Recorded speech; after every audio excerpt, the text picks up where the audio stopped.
What's going on? Mitchell Renz here from Chat Sports, and you're watching NFL Daily. We go live every single Monday and Wednesday at 4 p.m. Eastern Time, 1 p.m. Pacific. So if you don't know why your question's not on the show, guess what? You're not watching our live show. So hit that sub button and turn on those noties. That way you don't miss a thing. Super chat coming in from Maximilian Doral. Are you from Germany? Because that's what it looks like. Linebacker or center, who should the Rams take in the second round? If I'm the Rams, I'd probably lean a little bit more towards the center position, especially if a guy like Creed Humphrey potentially falls. But if some solid linebackers also fall to the Rams, like a Joseph Asai could be a pretty interesting player. Maybe a Pete Werner falls down. Brandon Browning, I know he's starting to go pretty high in drafts. I like him a lot. But for the Rams, I'd probably lean a little bit more towards the center position. This one's coming in from SG2021. Should the 49ers take Mac Jones at number 3? I'm team no. And I think Mac Jones is a fun player. Mac Jones might be the player that's the most ready to start right now, which might be interesting, but you're not just taking a quarterback right now. You're also taking it in terms of projection. The quarterback that I think makes the most sense for the 49ers at this point is probably Justin Fields because, let's face it, Mac Jones is good, but it's safe. I'm not trading up that much draft capital to go safe with Mac Jones. We got Burning Spades. If Atlanta trades down with Denver, Mitch, what's the pick for Atlanta? Sam, what's the pick for Denver? Shout out to Chat Sports family. So Atlanta's at 4. Denver's at 9. I actually think to get up to pick number 4, it probably costs 9, and then their second-round pick at 40 overall. If you're Atlanta, I would do that in a heartbeat. They have a lot of holes to be able to fill. You could still get one of your top players at number 9 there and for the Falcons. So if I'm Atlanta, yes, I'm going ahead and I'm trading back. Burning Spades, appreciate the question. Alex Grimm, trading up for Jaycee Horn. No, and Chiefs trading up for Jaycee Horn. It would be a very difficult thing to do. Would Jaycee Horn fit what the Chiefs are trying to do? Absolutely. But the amount of draft capital that you got to give up to get that far, to go from 31 all the way up to 16, or actually, you probably got to go up to 15 because you got to trade ahead of the Arizona Cardinals because that's been the team most connected. So let's say a trade idea here. The Chiefs, they're going to go ahead and trade with the New England Patriots. They go all the way up. They take Jaycee Horn at number 15. New England then, this also basically means that there's no quarterbacks on the board, and then the Patriots would be okay trading back. You got to give up a first-round pick, 31 overall. You probably also then have to give up your second-round pick, 63, and then another first-round pick in 2022.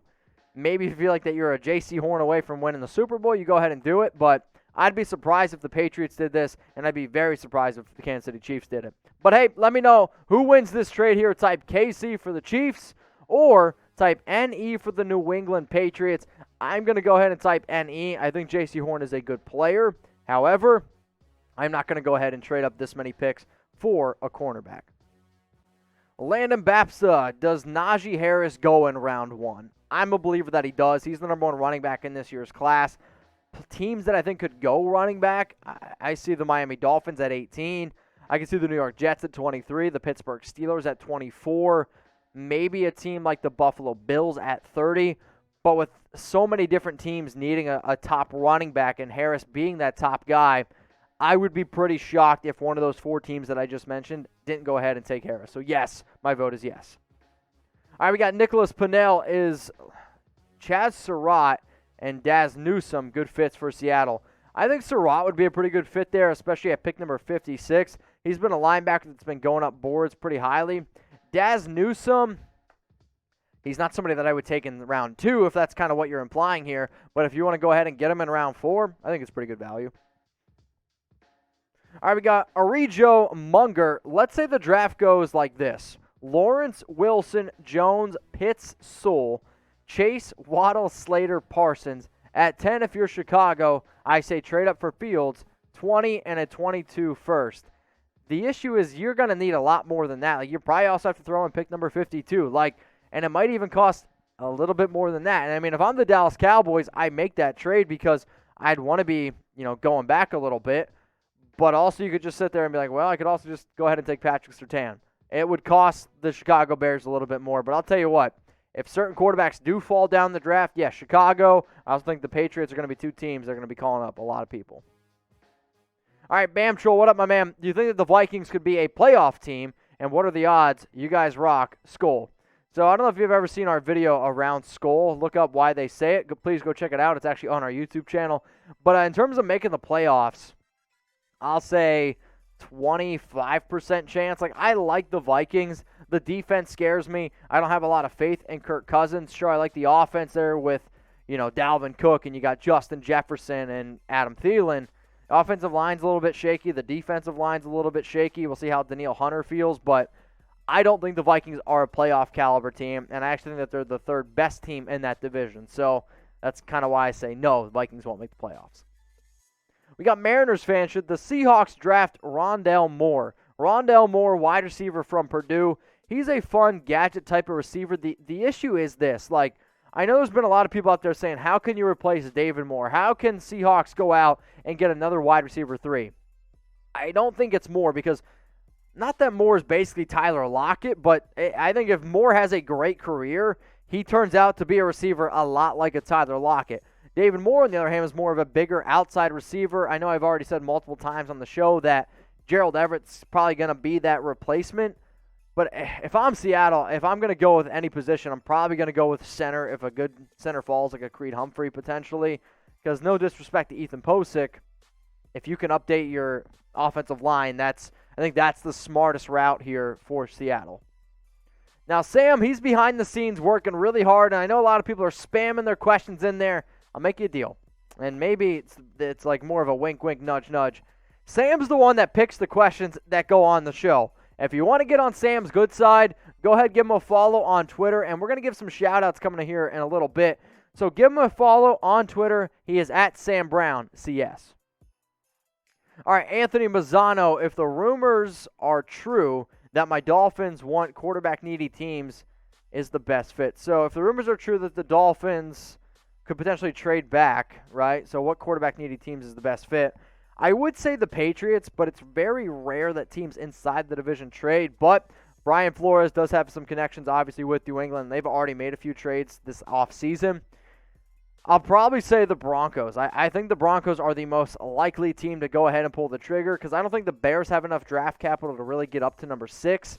And for Denver, they have some picks there to be able to go up and do it. But, yeah, I'm probably actually going to sit here and say the Denver Broncos. All right, Gilbert, should the Raiders trade back? If Jeremiah Owusu-Koramoah and if Micah Parsons are on the board, I'll say no. You take pick number 17. If all the good tackles start to fall down the board, then as well. If Rashawn Slater's there, I'm going to take Slater. If Penei Sewell somehow falls down, I'll say no. But I've always been team trade back. And when you're the Raiders and you have so many holes to be able to fill, if you can get extra draft capital, I think you go ahead and do it.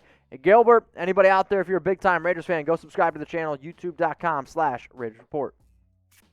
Omar for press, should the Falcons take a safety at pick number 35?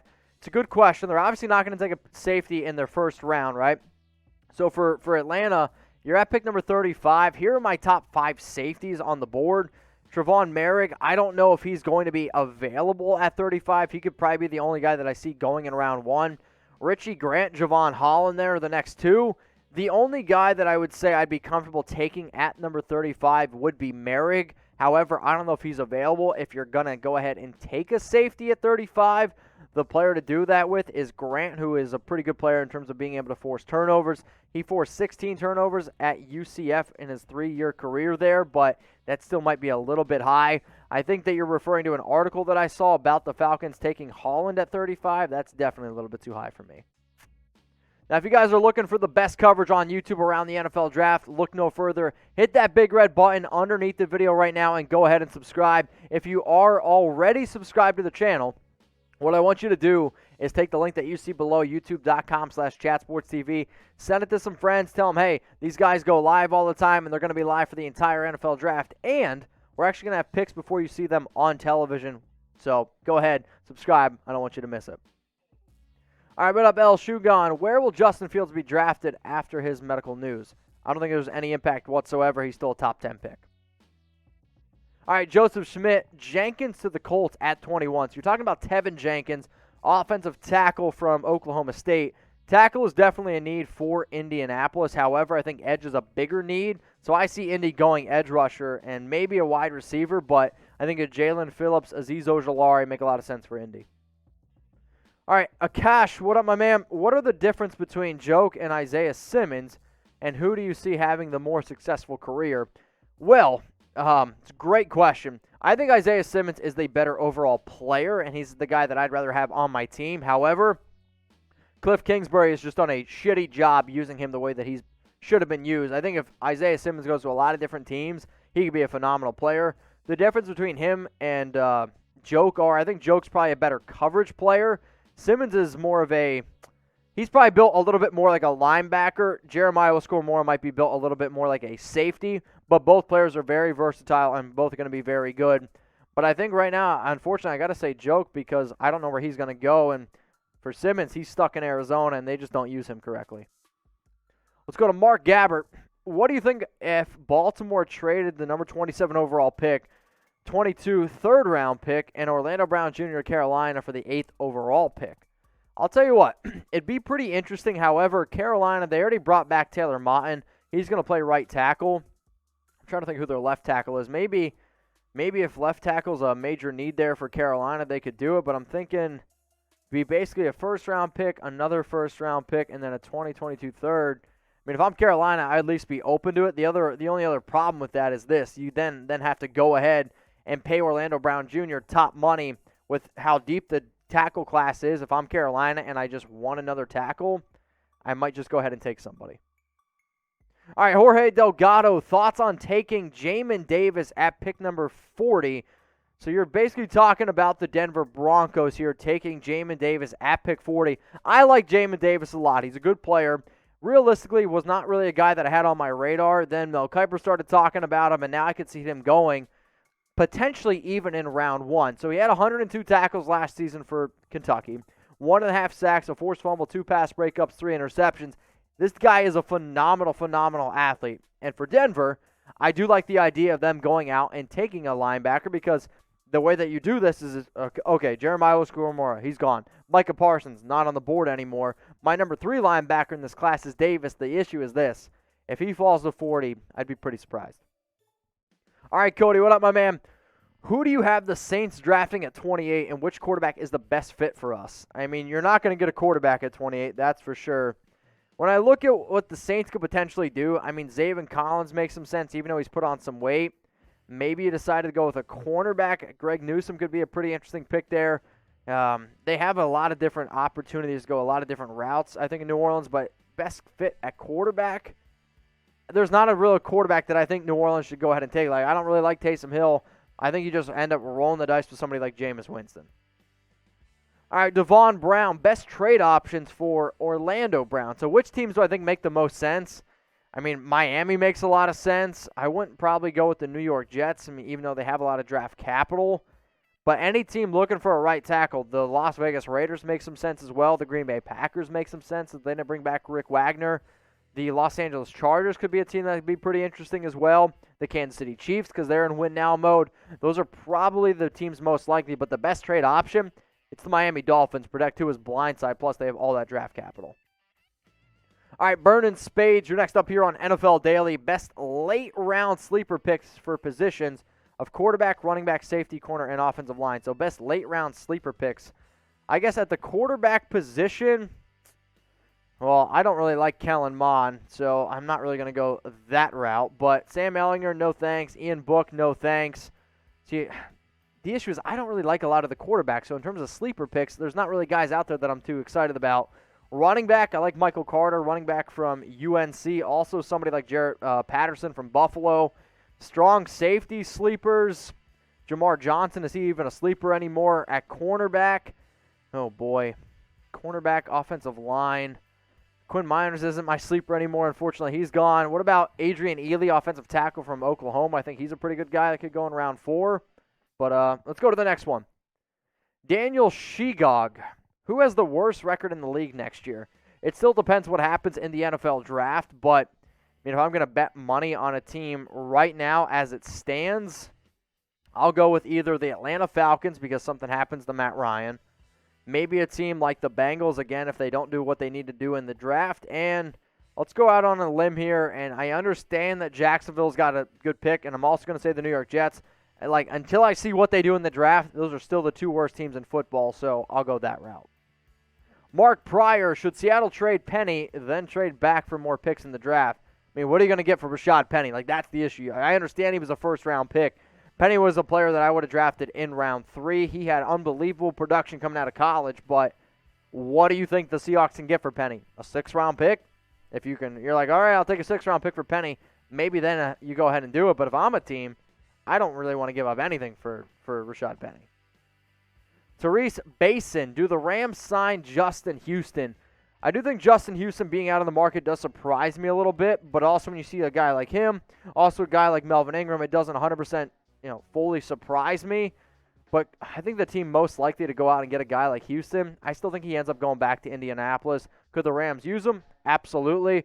But I could also see the Rams going with the cheaper option than Justin. All right, James, if you were Miami, would you trade out of pick number 6? Yes, I would.